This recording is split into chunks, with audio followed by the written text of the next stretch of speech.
General Grievous was created to be the ultimate Jedi killer, a Kaleesh warrior rebuilt with cybernetics and trained by Count Dooku in the art of lightsaber combat.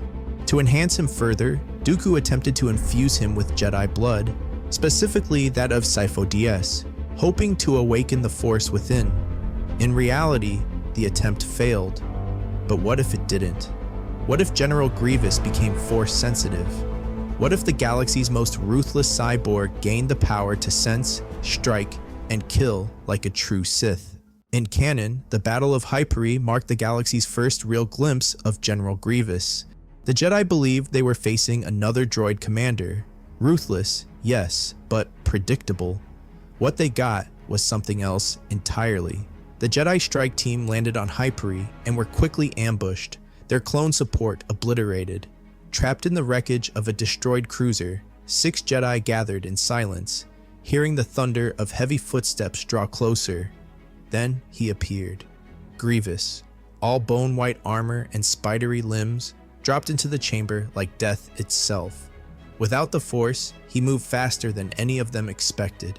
He fought with the fury of a Sith and the precision of a machine. In canon, 3 Jedi barely survived. Ki-Adi-Mundi, Ayla Secura, and Shaak Ti, saved at the last moment by ARC troopers. But what if the Force was with him?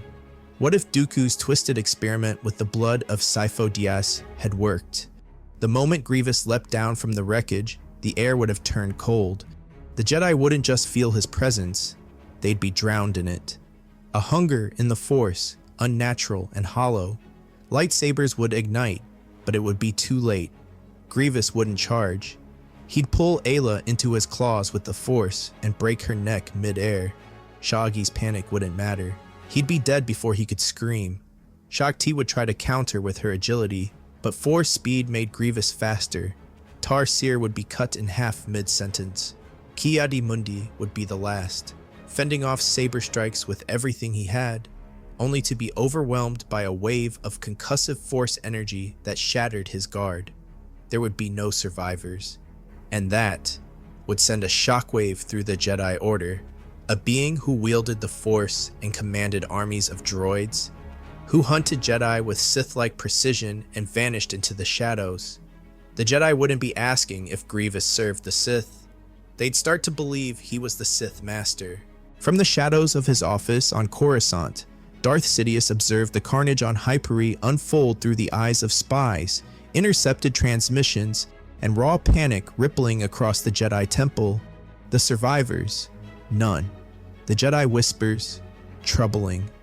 Could Grievous be the Sith Lord? Sidious smiled beneath his hood. This was unexpected and perfect. For years, he had meticulously woven his deception, the true Sith hiding in plain sight, while pawns and decoys drew the Jedi's gaze. And now, by Dooku's hand, a new phantom had emerged, a Force-wielding terror in Durasteel flesh. If the Jedi were chasing Grievous, they were not chasing him. But the more he studied the chaos Grievous created, the fluid violence, the raw brutality, the will behind every kill, the more a thought began to form. Could he replace Dooku? Dooku was refined, calculating, useful, but his arrogance grew louder with each passing day. Grievous, on the other hand, was pure destruction. No questions, no politics, just purpose. Yet, that was the problem. Grievous had not been designed to think. He was meant to be a weapon, one that obeyed. But the Force had changed that. Now Sidious saw something dangerous: will, ambition. If Grievous ever began to consider himself more than a servant, if he looked inward and saw potential beyond warfare, he would have to be destroyed. For now, Sidious would let him exist. Let the Jedi tremble. Let Dooku revel in his creation. But the moment Grievous strayed from the path laid out for him, the moment he hinted at his own vision of power, Sidious would act without hesitation. There could be only one Dark Lord. The Clone Wars would change. With the Force now flowing through General Grievous, each battle became a massacre. Jedi fell not just in combat, they were hunted. Star systems whispered his name with fear. Worlds abandoned hope at the sound of his voice across comm channels. The Jedi Council found itself helpless to respond fast enough. Every dispatch sent to stop him returned silent, or with a single recording, metal claws tearing through flesh, lightsabers flickering and extinguished. It was as if Order 66 had already begun, one Jedi at a time. Only two would survive direct encounters with him. Anakin Skywalker by sheer tenacity, his raw strength in the Force pushing him just enough to escape death. Obi-Wan Kenobi by experience, patience, and perhaps fate itself, but even they would carry scars, physical and psychological. Every duel with Grievous grew harder. His movements became less mechanical, more precise, more deliberate. He began to use the Force not just to enhance, but to dominate, choking clone captains mid-transmission, shattering Jedi defenses with blasts of kinetic power, even reading the intentions of his prey before they struck. And then came the turning point. In his stolen hours aboard the Invisible Hand, Grievous meditated. He didn't call it that at first. It was instinct, a voice in the dark, a presence reaching out, beckoning him to learn more. He studied Sith holocrons Dooku foolishly believed he had hidden. He learned the truth. There are always two. Grievous was no Sith. He was not the apprentice. Dooku was. That meant Grievous was a tool, a pawn, a slave. But Grievous was no one's slave. Not anymore. He remembered the fires of Kali, the war that birthed him, the pride of the Kaleesh people. He had transcended death. He had conquered the Jedi. He had power, and the Force itself now answered to him. Still, he was no fool. He would not lash out. Not yet. Dooku and Sidious were watching, waiting for weakness, so he gave them none. He bowed when expected. He obeyed orders, conquered worlds, played the part of the mindless general. But in the shadows, he prepared. He meditated. He studied. And in the heart of his being, one truth burned brighter with each passing cycle. He would be no one's apprentice, not Dooku's, not Sidious's. Grievous had grown in both power and perception. His meditation and growing connection to the dark side had sharpened more than his blades. He now saw the full picture. Sidious and Palpatine were one and the same. The Chancellor's mask was thinned to a mind no longer dulled by machinery or suppression.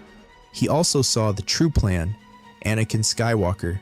Dooku had been a placeholder, a stepping stone, but Grievous was done being someone else's tool. The Battle of Coruscant unfolded as it did in canon. Chaos in orbit, fire raining across the skyline. Republic forces were engaged in a desperate attempt to rescue the Chancellor. As planned, Grievous boarded his shuttle, escaped with Palpatine, and returned to the Invisible Hand. But there, the plan shifted. Dooku waited on the bridge, unaware that his greatest weapon had surpassed him. He turned to speak, and in an instant, Grievous struck. Lightsabers flared, and the Count's head fell to the cold floor before he could ignite his own blade. Palpatine, bound but alert, raised an eyebrow. Grievous turned to him, speaking through that deep, mechanical growl. The rule of two. One master, one apprentice. You are the master, and now, I am the apprentice. It was not a request. Palpatine's mind raced. This was not the plan. This was not the moment. Dooku was meant to die in front of Anakin. Grievous was meant to fall later, when his use expired. But this was dangerous. Sidious masked his expression, nodding slowly. He could not act. Not yet. Not with Jedi en route. And this time, it would not be Anakin who came. Anakin had already failed to stop Grievous before. Only one Jedi had a style built to resist such power. Mace Windu, master of Vaapad, the seventh form of lightsaber combat. Vaapad was unique. It drew from the darkness within the user, channeling fury, aggression, and turning the opponent's own dark side against them in a controlled storm of lethal feedback. Only Windu had mastered it without falling. He would go, alongside Obi-Wan Kenobi, the immovable wall of Sorsu, the ultimate defense. When the Jedi boarded the Invisible Hand, Grievous stood tall behind Palpatine. posture regal, calm, patient. Obi-Wan and Windu entered the chamber cautiously. The moment froze in time. Then Grievous spoke. Master Windu, Master Kenobi, you are too late. His arm raised, and with brutal precision, he swung a blade toward Palpatine's throat. It was a calculated move. Sidious had only two choices: reveal himself or die. And Darth Sidious would not die. The air shattered. The Force surged outward like a collapsing star. Grievous's blade halted inches from Palpatine's face, suspended by an invisible grip. His restraints snapped free and hit the floor like broken chains.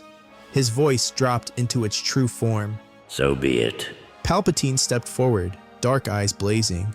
And now, everyone in the room knew the truth. And now, everyone had to die.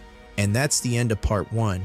If you want to see Part 2, the battle between Windu, Grievous, and Sidious, and how Anakin reacts to the crumbling plans of the Sith, make sure to hit that like button. If we get to 500 likes, I'll drop Part 2. Trust me, it only gets darker from here.